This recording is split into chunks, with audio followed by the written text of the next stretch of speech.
Welcome to the worst financial mistakes in the Bible and how you can avoid them. In this session, we're going to cover chapter 13, the mistake of fearful stewardship. Now, I've taken the text from the parable of the talents, Matthew 25. And I want to just quickly summarize for you how I view the parable of the talents. Essentially, there's three people. There's a person with 5 talents, 2 talents, and 1 talent. I like to say there's a rich man, a middle-class man, and a poor man. They were each given talents, and they did different things with them. The first two multiplied their talents, and they were invited into the joy of the master. In fact, the Lord said, "Well done, thy good and faithful servant. Enter into the joy of your master." But that's not where it ended. He actually then said, "I'm going to put you in charge of cities." You see, the day I realized that stewardship is not something we do. It's something we are. We're not only a steward on earth, we'll be a steward for eternity. But I began to focus on the one who made a mistake. Remember, I said there's oftentimes more to learn from the failure than there is from the success. You know who is the failure in this story? The person with 1 talent. And let me add this. I believe this is the only place in all of Scripture where God speaks harshly to the poor. He spoke very harshly to the person with 1 talent. I was just teaching this story in Zimbabwe, in fact. And I said, most often the poor think that God's going to take from the rich and give to them. That's sort of the Robin Hood plan. Get from those who have a lot and give it to the one who has little. That's not His plan at all. Much to their shock, I said, in fact, in this story, in this parable, God takes from the poor and He gives to the middle class and the wealthy the 1 talent. You know what we should learn from this? That this steward was fearful and made a terrible mistake. And he even admitted it. He first said, "I knew you owned it." He admitted that God owned everything. "But I was afraid because you're an unjust God. I don't trust you. Therefore, I didn't put the talent to work. I buried it in the ground. I hid it. Now, I want to give it back to you because it's yours. I didn't spend it, but I didn't use it either." What a terrible mistake. There's a modern day parable that actually happened to me. I had a Jewish friend who he asked his mother to read the Bible. Now, my friend had become a Christian, but she was not a Christian and not interested. She knew the Old Testament, but he asked her to read the New Testament. She started reading it until she came to this parable. And she called him on the phone. She said, "I don't like this God. I don't like this Jesus person. He's harsh.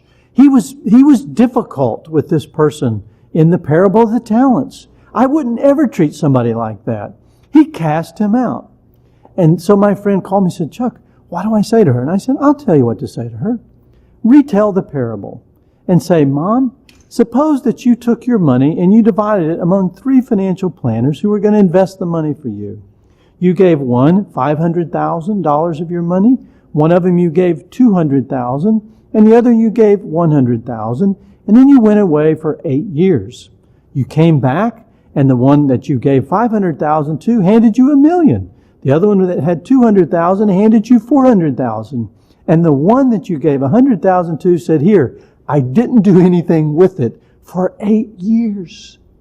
What would you say to that person?" She said, "I would fire them, and I would take the $100,000 and give it to the man who made me $1 million." He said, "See there? That's exactly what Jesus did. He divided it equitably among those who were faithful." You see, that was the point of the parable. The fearful steward made a terrible mistake. Now, what were the consequences of that mistake? He said to him, "You should have." Now, let me say this. Anytime I come home and my wife uses those words, I'm in trouble. "Honey, you should have," and I know whatever she says afterwards, I've made a big mistake. Jesus said the same thing to this fearful steward. "You should have put my money on investment with a banker, so it would have earned some passive interest and increased in yield. You should have done something with it.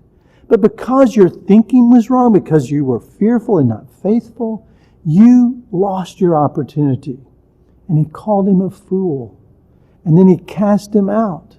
He didn't enter into the joy of his master. He became isolated from his master. He didn't go into eternity to be a faithful steward because he failed the test.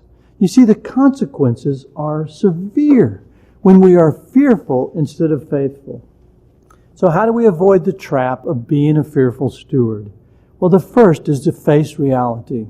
God is not unjust. We're not to fear His justice. We're to embrace the fact that He is fair, that He is righteous, that He is equitable, that He will deliver on His promises. And He told all of us that if we'll be faithful, that He will openly reward us, that He will provide for our needs, that He will have a place prepared for us in heaven. So if we're going to face reality, then we don't have to be fearful. We can be faithful. And the contrast between the consequences of all these three people is dramatic. And I would say to you, what do you really want? Do you want to hang on to what you have and bury it in the ground and say, here, Lord, it's yours. I didn't do anything with it, but I held on to it for my own security. Or I put it to use and I multiplied your kingdom with what you had entrusted to me. So in summary, avoid the trap of fearful stewardship. Don't be afraid to invest, to plant, to sow for God's kingdom. Faithfully use every talent for God's purposes. And I can assure you, one day you'll remember that you made that decision to go from fearful to faithful. So when you hear those words, well done, my good and faithful servant, it will be the greatest day and the greatest news and the greatest joy you've ever experienced. You'll be living the parable of the talents, and you will be welcomed into eternity and given a job to be a faithful steward for the King of Kings from now on. It'll be the greatest thing and the greatest decision you've ever made.